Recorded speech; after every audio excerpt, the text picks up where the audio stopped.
All right, let's do a Chainlink price update for this weekend. What to watch for on the weekly close. We're going to start off on the big time frames first, the monthly.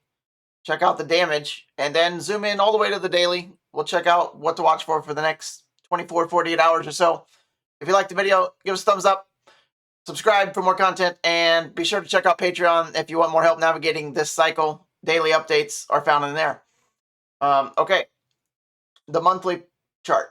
After the massive wick down, it still went to just range lows where we've seen in August and previous range highs from the last bear market. We're still holding the median Gaussian channel, and we're even holding the 21-month EMA in the yellow there. That's at 1604. Ideally, we got to hold that in the next 2 weeks going into November. Okay, so, but, not all is lost because the previous 2 times that we've seen consolidation this cycle, we've breached both the median Gaussian channel, both times, last time with a wick, and we've closed under the 21 as well before making, new cycle highs. However, there's some slight watch outs. Like one would be this one, right? We made a slightly lower high, but we did close the only 2 times on a monthly perspective outside the upper Gaussian channel before we had a little slip and slide. But we're recovering nicely. So far, so good. We lost our ideal, $19 to $20 level that we wanted to hold. So now we look at where do we hold on to avoid catastrophe, right? So that's what we're starting off with on the big time frame, the monthly. In 2 weeks, we just got to close above, ideally, the 21 EMA at $16. We have below average sell volume so far. We haven't closed out the month yet, but through just over half the month, we're still under average, which is a good thing, right? We want to see that. But let's zoom into the weekly and do similar analysis and see what we got to hold here, right? Above average last week.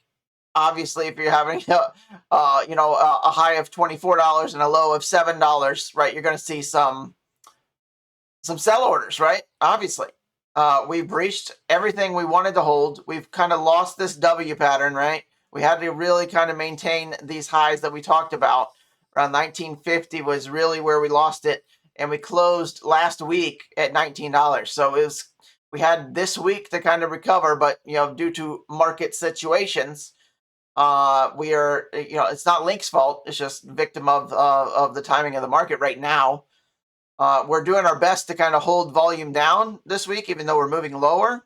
We're at currently the 100 week. It's just above $16. We're also at the median weekly Gaussian channel.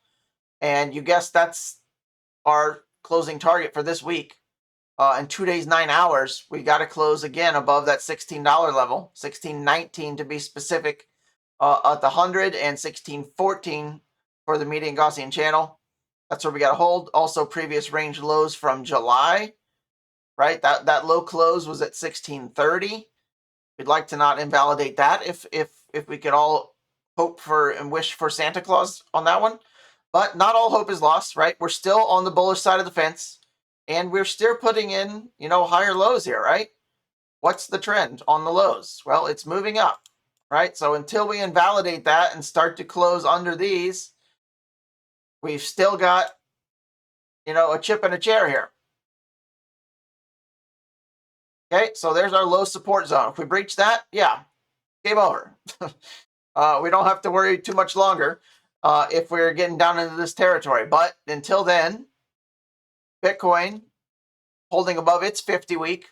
As long as Bitcoin's north of 100K and not closing under 100K, then Chainlink lives the fight on.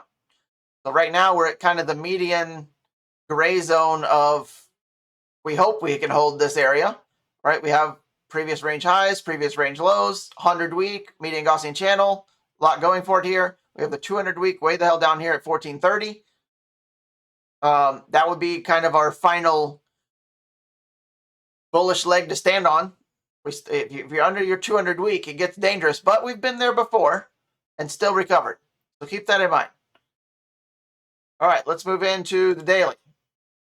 Get the good, bad, and the ugly there. So look at the volume here. Look at that spike. Probably the biggest sell volume we've seen out of Chainlink in at least 2025. Got to go way the hell back. Huge. And obviously we've seen our lowest low in quite some time as well. But we recovered. You see this dark red line, and this is our zone that we looked at, our kind of gray zone.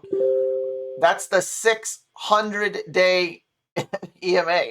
That's a long time. We are currently kind of right there on it at 1650. We lose the 600-day, it starts to get more bearish. But we've also done that previous 2 times. We still recovered. So not all hope is lost. And what else do we have? Well, we're still pretty low on the daily volume. And believe it or not, this kind of pattern tends to be a little bit bullish, where you do this, you come up and do the dead bounce and then put in a lower low. It's kind of like this little falling wedge here. This tends to break back to the high side. But if we do break it back, we need to realize that there's a resistance zone now. So now we have this that we'll have to cut through. So that resistance zone is right at $20, which, are we familiar with $20 Chainlink? Yeah. So that'll be our thorn in our side until we do that. Now, the major win would be if we bounce and kind of close right above this immediately. That would be a bears in disguise, and they're really bulls, right? So I should say bulls in disguise as bears. That would be more appropriate. But this is our resistance zone now. We just rejected from it, $20, the EMA 8 falling. Watch the EMA 8, but I tend to like this pattern. This is a similar pattern that Bitcoin did on the weekly, going from the last bear cycle to the new bull cycle. If you go look at the Bitcoin weekly chart from 2022, 2023, it did something similar like this on the weekly chart. So I like it as long as this volume stays low. The end might be very close. Bitcoin as well. So let's see what Bitcoin is currently. 106. We could creep down a little bit longer. Bitcoin now seemingly looks like it wants to go to the 50-week EMA, which is where it's held this entire cycle. And bull run's still on until 50-week EMA is reached with 2 consecutive weekly candles. Just FYI. Okay, so Chainlink lives the fight on. Even though it looks a little bit sketchy, I agree. But we're in our previous range high zone from May, new range lows in August, hopefully new range lows again in October before, again, new cycle highs. 30, 40, 50. It's still in play as long as Bitcoin plays nice. We're still in a bull run. You go look at Bitcoin. Bitcoin's mimicking exactly what it did the last time. Just go take a look real quick to ease your little minds. No panic here. I mean, look how similar these are. We go look at Bitcoin. And again, we looked at this in depth this morning in our Patreon group. But I mean, look back here, right?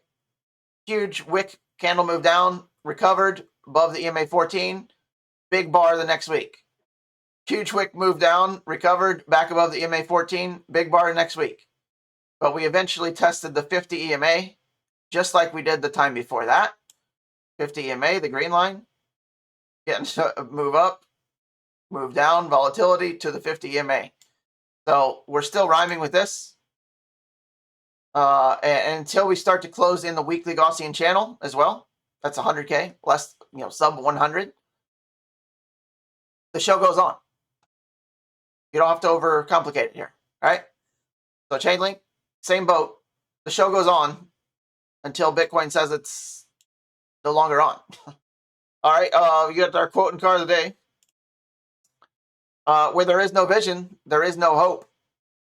Fully agree. Get some hope.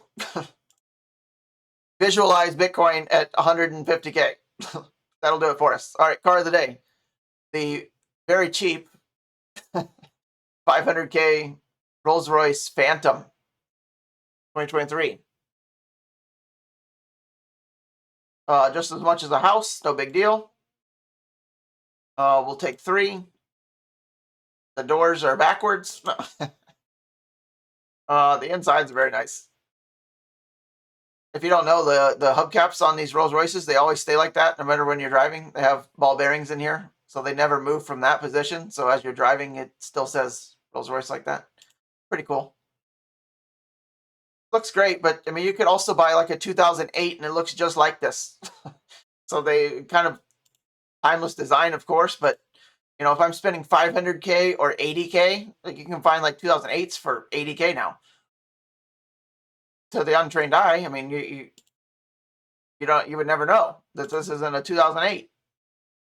Let's see if I can find anything cool. Oh, the star headliner. That's worth 500K, right? They're very comfy. Been in a couple, but a little bit overpriced for my taste. There's plenty of other things I would rather buy than 500K car. At least this 500K car. Got to be something more exotic in this direction. All right, we'll wrap it up there. Have a great weekend. Don't worry. Chill not, fear not. No, chill, fear not. And we'll see you right back on the next one. Leave me a comment what your thoughts are. Are we going to a bear now? Later? Going back to new all-time highs? You roping? You're buying a bullet and renting a gun? We'll be okay.